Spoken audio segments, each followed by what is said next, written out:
L'une voulait être comédienne, l'autre danseuse étoile. Toutes les deux seront chanteuses. Deux interprètes, deux styles, deux milieux professionnels antagonistes, deux France.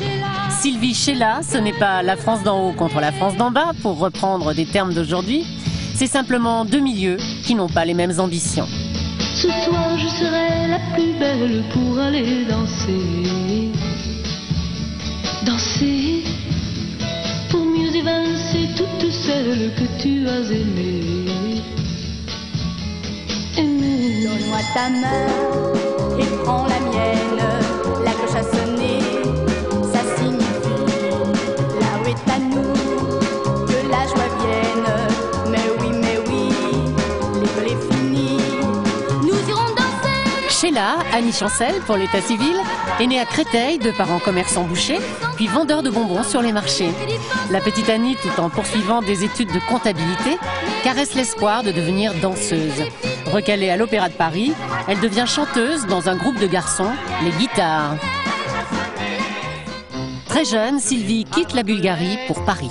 J'avais 8 ans quand nous sommes venus en France. Vous connaissiez la France? Non, moi je ne connaissais pas du tout. J'ai découvert Paris un 25 décembre au matin, à 5h du matin, gare de Lyon. Sylvie a 17 ans, son frère lui propose d'enregistrer son premier disque. Après, on est passé à Musicorama en chantant Panne d'essence pendant 2 soirs. Et par la suite, Monsieur Cocatrix m'a demandé de passer dans le prochain programme de l'Olympia en supplément au programme. Sylvie est tout de suite prise sous l'aile protectrice de Daniel Philippaki, devenu son meilleur allié, puisque l'année suivante, Philippaki lance le journal Salut les copains, qui accompagne la fameuse émission de radio. Les deux supports feront de Johnny et Sylvie, qui ne sont à l'époque encore que copains, les symboles de leur génération.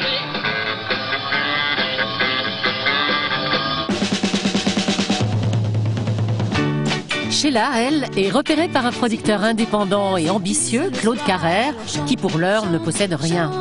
Sheila et Sylvie deviendront les enjeux entre un groupe financier déjà installé et un producteur indépendant qui rêve à son tour de monter un empire. Le deuxième round va se situer au niveau des chansons.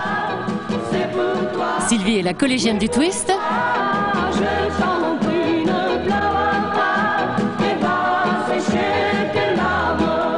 Sheila est la reine des yéyés.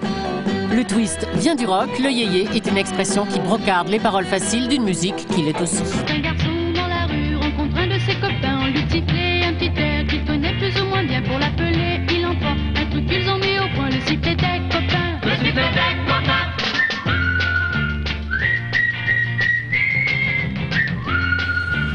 Sylvie, plus rock, apprend à chanter tout de même en rythme les danses du moment. Elle est le premier train qui vous fera danser, ouais. Allez danser tous le temps.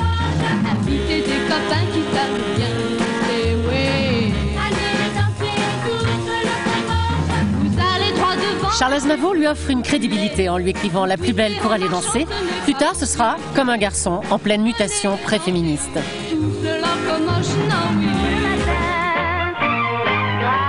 Troisième round, Sheila. Elle est sur la route dès 1963, mais son producteur voit grand.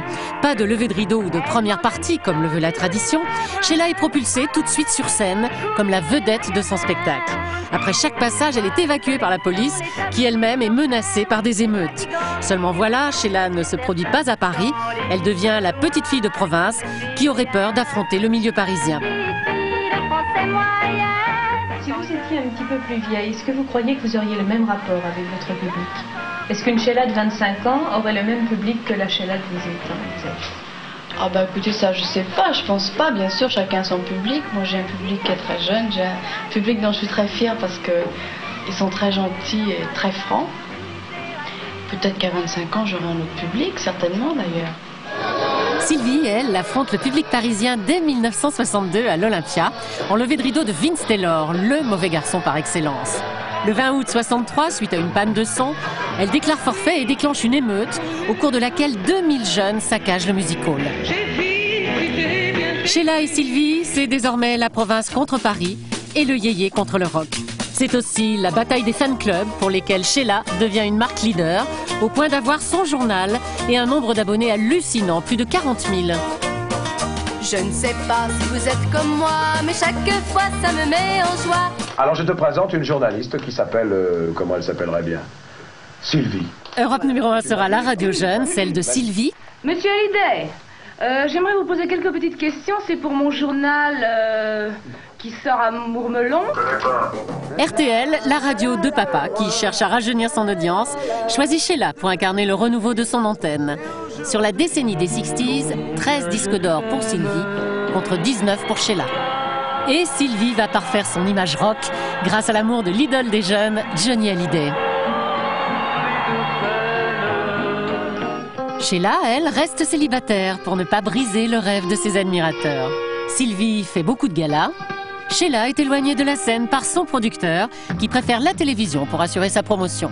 Maintenant, je ne vous cache pas que j'aimerais beaucoup refaire une tournée, mais par exemple, l'été dernier, j'ai tourné Bang Bang. Cette année, j'ai un autre film qui est en préparation, que je tournerai soit l'été prochain, soit l'hiver. Entre les disques, la radio, la télévision, il ne me reste pas beaucoup de temps. Alors, j'aimerais bien refaire une tournée, mais je crois que je ne peux pas tout faire. Oui, non, c'est ça. Oui, il devient... Non, pas oui. Oui, il devient fou. Qu'est-ce qui fait pleurer les blancs? Au début des années 70, les deux chanteuses sont encore numéro 1 dans le cœur des Français. Dans une version de plus en plus Las Vegas, Sylvie va se lancer dans une série de grands shows à l'américaine, alors que Sheila, après un mariage suivi d'un divorce, impose une image inversée, celle d'une disco queen délurée faisant entrer la communauté noire dans la très conventionnelle télévision française, au point de dérouter son public par ses chorégraphies affriolantes et son short très short.